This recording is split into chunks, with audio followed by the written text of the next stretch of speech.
Hello, everyone. Welcome back to the channel. It is time. You already know what time it is.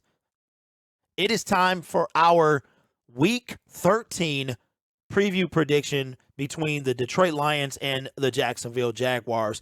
Thank you guys for the input last video. Some of you guys really look forward to these statistical breakdowns, and I appreciate that.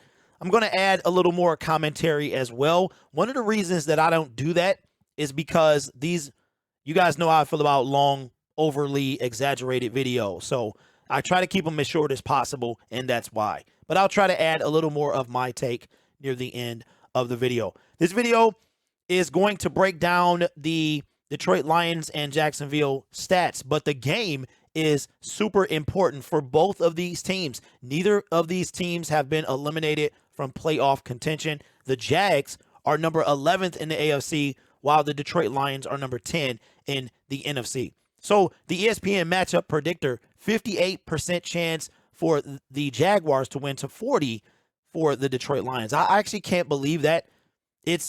I think this is based off of, it's all data and numbers. So again, the Detroit Lions are not favored by the ESPN matchup predictor to win this game. Trevor Lawrence is 256 out of 385 for 2,655 yards with 16 touchdowns and 6 interceptions. You're going to see that these two guys are very similar when it comes to stats, not necessarily styles of play, but their stats are very similar. Jared Goff, 232 for 364.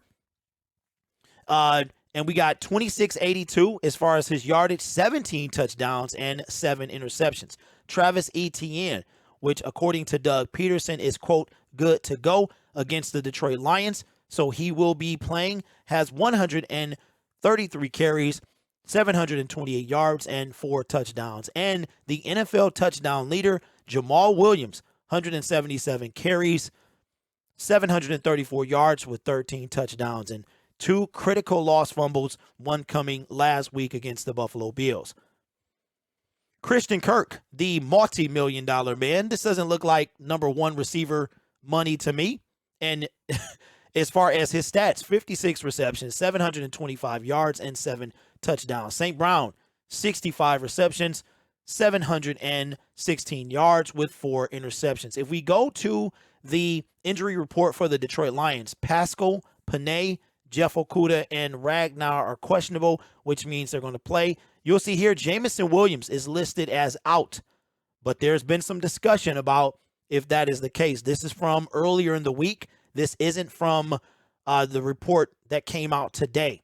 So I'll talk more about that later at the end of the video. Points per game, 22.2 for the Jacksonville Jaguars and 25 for the Detroit Lions. You're going to see that these teams are very similar, not only in record, but also in stats, even with Jacksonville coming out on top in a few categories. Points per game allowed, 21.1 for the Jacksonville Jaguars, 28.2 for the Detroit Lions. Total yards, very equal here, 371 for the Jags, and for the Lions, 373. Passing yards, the same 3-yard difference, 241 for the Jags, 244 for the Lions. Rushing yards, same thing, not less than a yard separates the two teams, 130 to 129 for the Detroit Lions. Yards allowed, this is where there's a pretty big difference, a little over 50 yards, 426 for the Detroit Lions, 372 for the Jacksonville Jaguars. Pass yards allowed, 257 for the Jags and 271 for the Detroit Lions. Rush yards allowed, 114 for the Jags and 154 for the Lions. If we go down to the last 5 games, the Jacksonville Jaguars are 2-3, having won 2 of their last 5 games, obviously losing 3. And they got this whole win-loss pattern going with they won in dramatic fashion against the Baltimore Ravens. And the Detroit Lions, after winning 3 in a row, fell by a score of 28-27 to the Buffalo Bills on Thanksgiving. Look at that. Look at the losses. The losses for the Detroit Lions against the Miami Dolphins and now the Buffalo Bills are by a combined touchdown. in their 2 losses. So we're playing pretty good football. So for me, how do we win this game? It's always the same. We have to stop Travis Etienne. We have to pressure Trevor Lawrence. He's been playing really well as of late. And his team against pretty much a dramatic comeback last week.